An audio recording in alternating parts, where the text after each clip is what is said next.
Shalom. Call Haloyim Yahweh Ba'ashem Yahweh Shai Ba'ashem Rakak Wadash. Shan Yukabad Akadawala Requab Quanyam Nawa Wa Shalayakim Nawa. That's the belongers to our apostles and elders of Great Millstone, and Shalom Wa Barakim La Bakonyam Shalayasharala. And that's peace and blessings to the elect of Israel. And as always, may a double portion of the Holy Spirit be put upon all the brothers that are still offering your bodies as a living sacrifice, pushing out this word in truth and in sincerity. So I just wanted to make a quick, real short character building video. And, the scriptures talk about constantly abounding in the truth. And that not only means having the proper understanding of the scriptures and history and deep and dark parables and being able to relay that, but it also means, once again, just building up your character. Remember, the scriptures say, knowing that all these things that shall come to pass, basically, what manner of persons ought ye to be in all holy conversation, it says. And of course, we know that means your conduct, the way you move, the way you act, the way you think, and definitely what comes out of your mouth. All these things should be changed when you come into this truth, and you should be building up your character to the point where, you're more and more walking in the Spirit each and every single day. So I just wanted to speak on these two verses specifically because I was just contemplating on them. And of course, I'm going to relate this all to the times that we're coming into. So first and foremost, Sirach chapter 20, verses 19 and 20 say, an unseasonable tale will always be in the mouth of the unwise. A wise sentence shall be rejected when it cometh out of a fool's mouth, for he will not speak it in due season. And these past 2 days, I see now why an analogy was given right here about someone speaking something at the wrong time and then it being related to a season. Because think about it. Every single season is beautiful, even the wintertime. And most Jakes don't like the wintertime because it's cold and it's uncomfortable. And I get it because I'm not the biggest fan of the wintertime either. However, even myself, I can still appreciate the snow and its beauty when it's coming down and how it looks on the trees and everything like that. But let's just think about it like this. If the snow was coming down in the summertime, then it would take away from the essence and the beauty of the snow, and it would bring confusion. And you'd be thinking like, hold on. Instead of appreciating the snow and its beauty, you'd be thinking, well, why is it coming down in the summertime? What's going on? Is there something I don't know? Are we actually in the wintertime? And all these other questions would pop up in your head, and it's taken away from the beauty of the snow. In like manner, in the same regard, a tale or a wise sentence can be spoken out of season. And because you said it in the wrong time, even though what you're saying may be of some kind of value and it may be significant and it could be true just in general, and it could be a good point, you're speaking it at the wrong time because you didn't have discernment. And now, instead of your sentence or your point being truly just listened to in its essence, then it's bringing confusion, and people are wondering, well, why is he saying that? Why is he speaking up? Why are you doing this? Blah, blah, blah. And once again, it's bringing up different questions. And now your snow isn't being appreciated in its true essence. You see, because it's bringing confusion. And the scriptures speak more and more about this in terms of holding your tongue, refraining from speech, knowing when to speak or just keep silent. And we're going to jump over to the book of First Ecclesiastes.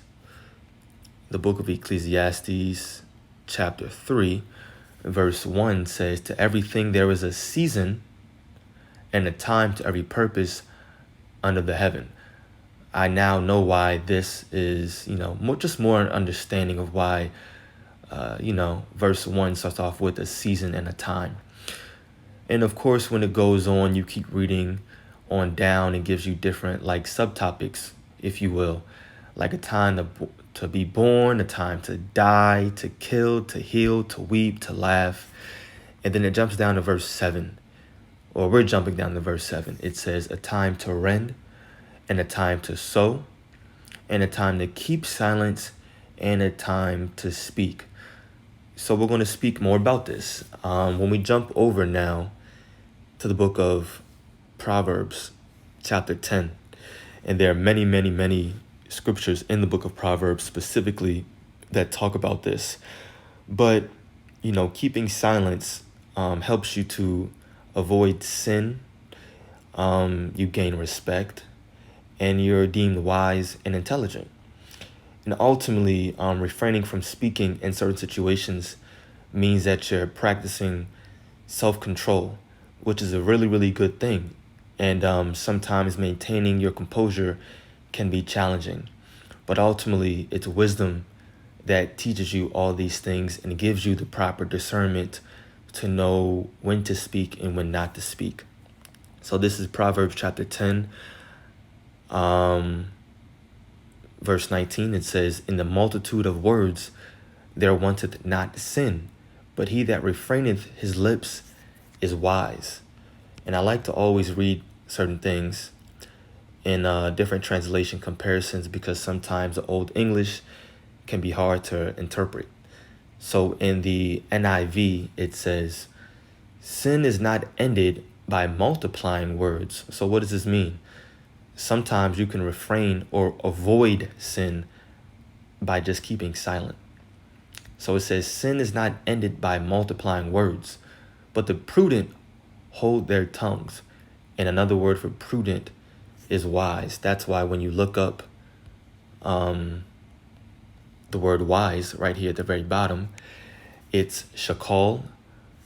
And of course, the very first definition says to be prudent.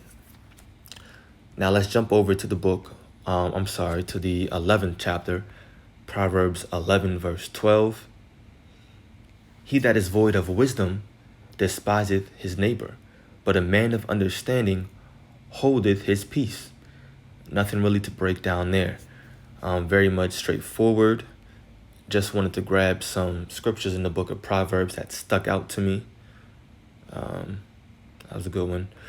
But Proverbs chapter 17, and we're going to read the very two last verses 27 and 28. It says, he that hath knowledge spareth his words, and a man of understanding is of an excellent spirit. Even a fool, when he holdeth his peace, is counted wise. And he that shutteth his lips is esteemed a man of understanding. So you don't always have to say something to be deemed wise and intelligent. And why is that the case? Well, really, it's because what you know or what you don't know really can't be perceived because you're silent. So a person can only assume that you have some kind of understanding if you're quiet. You don't always have to be saying something to prove that you know something. Now, moving forward, why is this important? Remember, we should constantly be abounding in this faith, in this ministry, and that also means building up our character. And we build up our character because it builds up our spirit, and we need our spirits built up in these times to come. Now, this is the book of Matthew, chapter 10, and we're going to start reading at verse 16. I'm going to read all of the highlighted. So verse 16 through 20. So it says, behold, I send you forth as sheep in the midst of wolves. Be ye therefore wise as serpents and harmless as doves. But be aware of men, for they will deliver you up to the councils, and they will scourge you in their synagogues. And ye shall be brought before governors and kings for my sake, for a testimony against them and the Gentiles. But when they deliver you up, take no thought how or what ye shall speak, for it shall be given you in that same hour what ye shall speak. For it is not ye that speak, but the Spirit of your Father which speaketh in you. In these days moving forward, we already know that we're going to be blamed. They're going to link us with so many other, I don't want to say that T word, but it starts with a T and it ends with a T. If you're getting my drift, if you feel me. But they're going to link us with all these other T groups, and they're going to make it seem like we're the blame for why the economy is in a downturn and why everything that's happening in the world is happening, because we're going to come into some very, very perilous times. And because of that, certain men, whose ever lot it is, could be mine, it could be yours, could be somebody else's, are going to be brought before the government, maybe just different police stations, maybe even the elites themselves. And we're going to be questioned. In their synagogues, some may even be beaten. But we don't have to worry about the questions. We don't have to worry about the answers and contemplate those things right now. Because once again, it's not us that's going to be speaking in that time.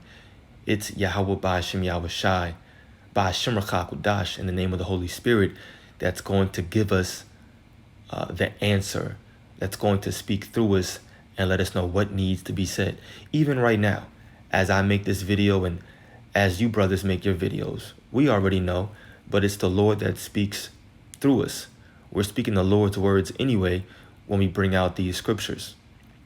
Even think about the very, very smallest situations that happen in your everyday lives, like going to the gas station. You may not think twice about it, but you go to the gas station, you get out your car, you put your you put your card in the machine, and you may from there you pump your gas, someone says hi to you, you have a small little conversation, you run in to buy some chips, you come out, your gas is done if no one took it. And then boom, you're done and you go back to your apartment or whatever. Something so small like that is being controlled by Yahweh Ba'ashem Yahweh Shai. As a matter of fact, Elder Malcolm just made a video talking about how there's no free will. I got to watch that video. I know it's going to be good. But that's the truth. And all these things right now that we're practicing, that we're doing, and that we're preparing our spirits for are going to manifest and help us in these days moving forward. And I just wanted to speak about this quick topic concerning, of course, speaking, withholding your peace. Withholding your speech, and holding your peace in general. And of course, related to the times moving forward, I do pray that the elect were edified. Call Allah Yahweh Ba'ashem Yahweh Shai, Ba'ashem Rakakudash. Double honors to our apostles and elders of Great Millstone who rule well. Peace and blessings to the elect. Shalom.